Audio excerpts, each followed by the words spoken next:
24-এ যে আমরা আন্দোলন দেখলাম, এই আন্দোলনের একটা বিশাল নেতৃত্বের ভূমিকা ছিলেন আমাদের ভারপ্রাপ্ত জনাব তারেক রহমান।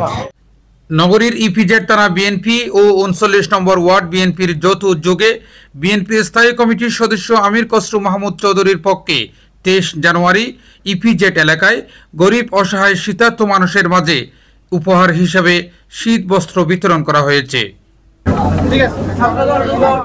ইপিজেড থানা বিএনপির সাবেক সাধারণ সম্পাদক ও সিটিজেন ফোরাম ইপিজেড থানার সভাপতি রুকনউদ্দিন মাহমুদের সভাপতিত্বে বিতরণ কর্মসূচিতে প্রধান অতিথি হিসেবে উপস্থিত ছিলেন তরুণ রাজনীতিবিদ, বিএনপির আন্তর্জাতিক বিষয়ক উপকমিটির সদস্য ইসরাফিল খসরু মাহমুদ চৌধুরী।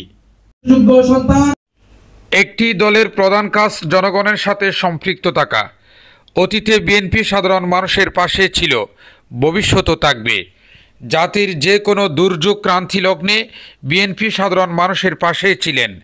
গত 15টি বছর জনগণের ভোটের ও বাতের অধিকার নিশ্চিত করতে বিএনপি আন্দোলন সংগ্রামের মাধ্যমে মাঠে ছিল, দেশ ছেড়ে পালায়নি। ভবিষ্যতেও জনহিতকর কাজ করে মানুষের পাশে থাকার আহ্বান ইসরাফিল খসরু মাহমুদ চৌধুরীর।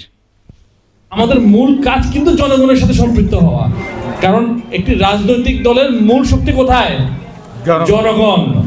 জনগণের শক্তি, জনগণের মুক্তি। অতীতে বিএনপি আপনার সাথে ছিল, বর্তমানে বিএনপি আপনাদের সাথে আছে, ভবিষ্যতে বিএনপি আপনাদের সাথে থাকবে। বাংলাদেশের স্বাধীনতা থেকে ধরে যদি আজ পর্যন্ত ধরেন, প্রতিটি ক্রান্তি লগ্নে বিএনপি আপনাদের পাশে ছিল।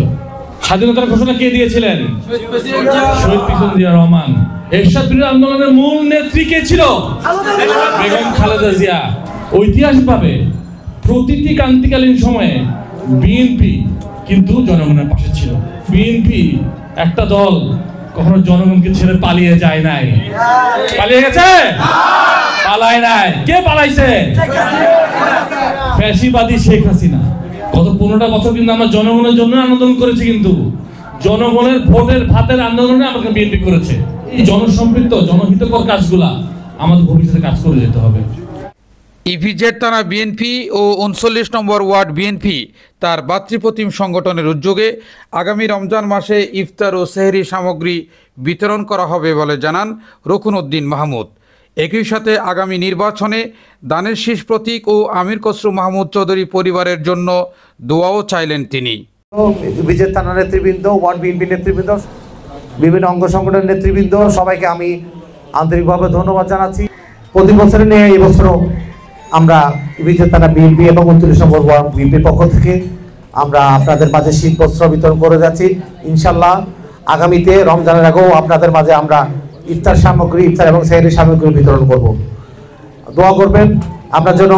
ইপিজেড থানা বিএনপি এলাকার জনগণের জন্য, আপনাদের জন্য কাজ করতে পারি, সেই দোয়াটুকু আপনাদের কাছে চাচ্ছি। আগামী নির্বাচন অনুষ্ঠিত হতে যাবে, সেই নির্বাচনে আপনারা দানের শীষের প্রতীক জনাব আমির খসরু মাহমুদ চৌধুরী এবং ওনার পরিবারের জন্য দোয়া করবেন, যাতে আগামীতে ওনারা আরও আপনাদের সাহায্যের হাত বাড়াতে পারে।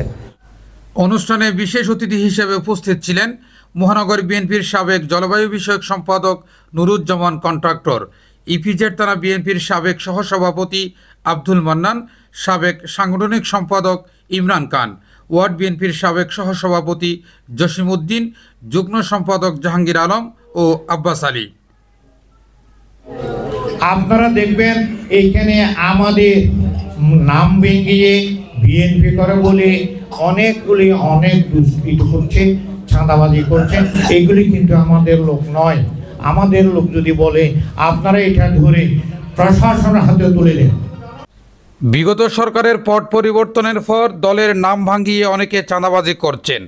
এ ধরনের কাজ করলে তাকে পুলিশের হাতে তুলে দেওয়ার পাশাপাশি দলের ইমেজ সংকটে পড়া এমন কাজ না করা থেকে বিরত থাকার আহ্বান উপস্থিত নেতৃবৃন্দের।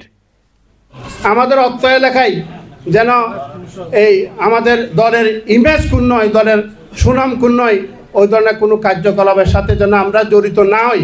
আমি সাম্য মানবিক রাষ্ট্র গঠনে জনাব তারেক রহমানের যেই নির্দেশনা দিয়েছেন বাংলাদেশ জাতীয়তাবাদী পরিবার, সেই পরিকল্পনায় অক্ষুণ্ণ রেখে মানবিক কাজ এবং রাষ্ট্র বিনির্মাণে এগিয়ে এসেছে। অন্যান্যদের মাঝে উপস্থিত ছিলেন যুবদলের সাবেক আহ্বায়ক জিয়াউর রহমান জিয়া, সিনিয়র যুগ্ম আহ্বায়ক নুরুদ্দিন শরীফ দিদার, মহানগর স্বেচ্ছাসেবক দলের শ্রম বিষয়ক সম্পাদক সাইফুর রহমান, ইপিজেড থানা স্বেচ্ছাসেবক দলের সদস্য সচিব মিজান হোসেন, যুগ্ম আহ্বায়ক শাহজাহান, ফারুক হোসেন, মোহাম্মদ হারুন, ইপিজেড থানা ছাত্র দলের আহ্বায়ক নূর মোহাম্মদ শাহেদ, যুগ্ম আহ্বায়ক হৃদয়ানুল হক হৃদয় সহ আরও অনেকেই। Desk news, city news TV 24, Chittagong.